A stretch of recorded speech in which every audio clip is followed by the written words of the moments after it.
This episode has been brought to you by DiceyGoblin.com, online board game retailer, where every board game is an award-winning board game. Hey everybody, welcome to Board Online, Board Offline. We have the Forbidden Island rules for you today. We're going to run through that real quick. It's a fairly simple game to learn, shouldn't be too difficult, so here we go. In Forbidden Island, your team of adventurers must work together to keep Forbidden Island from sinking in order to buy enough time to capture its 4 treasures. Once you find them, you must make it to Fool's Landing and escape by helicopter. To set up the game, first you're going to shuffle the 24 tiles, 24 island tiles, and then randomly place them face up in a 4x4 grid.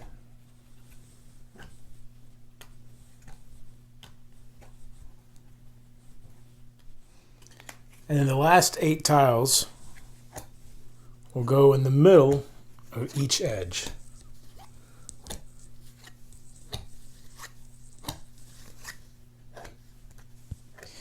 Now that you've formed Forbidden Island, you'll take the Earthstone, Statue of the Wind, Crystal of Fire, and Ocean's Chalice and place them nearby. Now would be a good time to go ahead and note the 8 locations you can claim these treasures. The Earthstone can be claimed at the Temple of the Sun, Temple of the Moon, the Statue of the Wind at the Howling Garden and the Whispering Garden, the Ocean's Chalice at the Coral Palace and the Tidal Palace, and the Crystal of Fire at the Cave of Shadows and the Cave of Embers. Also be sure to note where Fool's Landing is. Next, you'll take your flood deck, which has pictures of all the different locations of the island, and shuffle it up, and then place it nearby. And then your treasure deck, which has both the treasures and the Water's Rise cards inside it, along with helicopter lift and sandbag. Shuffle it up and place it nearby.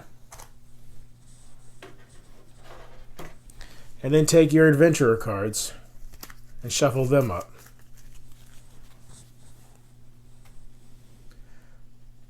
Next, the island will begin to flood. Draw 6 cards, so Cave of Shadows, and every time you draw a card, flip over its corresponding tile to the flooded side. Fool's Landing, Coral Palace. Next, you'll shuffle up the adventurer cards and then randomly select 2 of them for a 2-player game, or 3 for a 3 and 4 for a 4. In this case, we got the Navigator and the Messenger. Now, with the Navigator, that's obviously going to be the yellow pawn, so you'll choose the yellow pawn. And he'll go on his home tile, which, if you look right here, is the gold gate. The way you can tell is down in the bottom right corner is a yellow pawn. So the Messenger, or the Navigator, goes there. The Messenger is the gray pawn, and he goes on the silver gate right here. The other options, of course, would be the Pilot, who would go on Fool's Landing, the Explorer, who goes on the Copper Gate, the Engineer, who goes on the Bronze Gate, and the Diver, who goes here on the Iron Gate. Next, each player will get 2 treasure cards face up in front of them.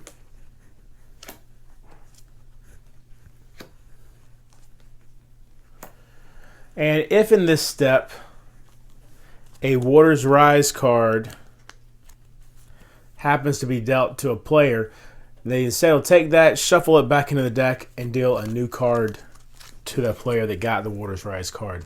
That has no effect during the setup of the game. The game says the player who last visited an island is the one who gets to go first. And once you figure that out, then play begins. And the order of play goes like this. First, the player who is the active player will take up to 3 actions. Then they'll draw 2 treasure cards. And then they'll draw a flood card equal to the flood level. The flood level is determined by this chart right here. If it's your first game, it's recommended you start down on the novice difficulty level. Place that nearby the board so it can be easily referenced. So in the first stage of your turn, take up to 3 actions. What are the actions you can take? The first action is move. You can move 1 space per action in any direction to an adjacent tile. Now, for the purposes of this game, adjacent only means left and right, up and down. Diagonal does not count as adjacent. There are a few exceptions to the move rule. The explorer can move diagonally. The diver can move through any number of adjacent or sunken spaces with 1 action. Sunken space will be when a tile has been completely removed, and we'll get into that in a few minutes. Once per turn, the pilot can move to any space on the board. And whoever controls the navigator can move a different pawn up to 2 spaces with 1 action. They must get the player who controls that pawn's permission before doing so. The next action you can take is the shore up action, which basically means that for 1 action you can shore up any flooded tile that you are either on or adjacent to. And the way you do that is you simply flip the tile over, so that would be 1 action. And it can be adjacent or the one you're currently on. It cannot be diagonal because remember in this game adjacent only means orthogonal. An exception to that rule is the explorer, who is allowed to shore up diagonal spaces. Moving on to the next action, the give treasure action. If 2 pawns are on the same space like these 2, the active player may give a treasure card from his hand to another player. In this case, he can give the Earthstone card. Note that you cannot give the helicopter lift or the sandbags cards to other players. However, the navigator could give the messenger this card right here, and you just hand it to the player, and that player will put it into his hand. Like the previous 2 actions, the give treasure action does have an exception. The messenger down here has the ability to give a card to any pawn on the board, whether they are on the same space or not. So in this case, the navigator is all the way up here. The messenger looks in his hand and decides he's going to give this Earthstone to the navigator. And so despite them being several tiles apart, he is able to just hand that to the other player that controls the navigator.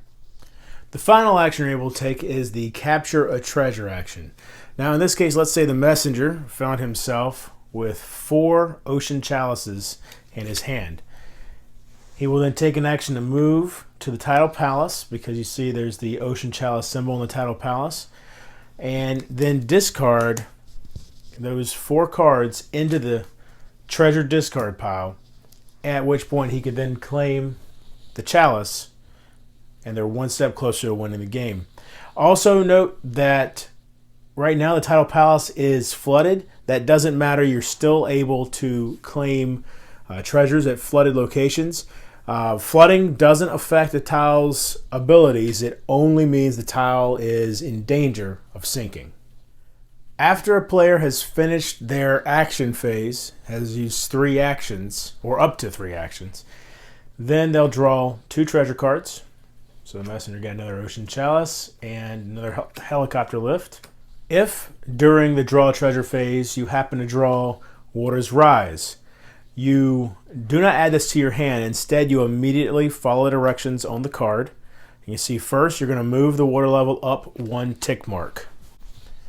So you'll take the water level marker, move it up 1 mark, then shuffle the flood discard pile and place it on top of the flood draw pile. So you take the flood discard pile, give it a quick shuffle, and place it on top. Now, of course, what that means is the cards that have just gotten done getting flooded are now going to be up to be drawn again. And then discard this card to the treasure discard pile. So it goes right there. Now, if that was your first card that you drew, you'll draw a second one. If it was your second card, you're done drawing. You do not get a replacement card for this one. You simply have one less card in your hand. If you were unlucky enough to draw 2 of these in a row, there of course will be no cards in the flood discard pile. You would ignore that step. You'd simply move the water marker up one more spot and then continue on. One of the main reasons you'll have to discard is your hand limit. You're limited to 5 cards. Now let's say I've got 4 right now, and I'm at the end of my turn, so I draw 1 and then 2. Well, got a Water's Rise. Let's ignore that for now. 2. So now you can see I obviously have 6 cards. At this point, I'm going to have to decide which one to get rid of. You must immediately get rid of a 6th card when you draw it into your hand. So, in this case, maybe I'd get rid of a helicopter lift because I can actually use this card to get rid of it. Or the same thing with a sandbag. And actually now's a good moment to take a look at these cards and see what they do. Helicopter lift.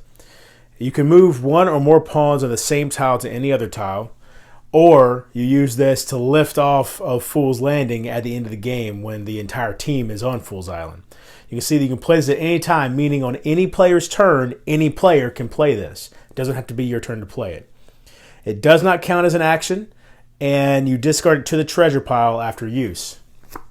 With the sandbags, you can shore up... Oh, that's not focused. There we go. Shore up any one tile on the island. Again, same thing. Play at any time. Does not count as an action. Discard to the treasure pile after use. After drawing 2 treasure cards, you must now draw a number of flood cards equal to the water marker level.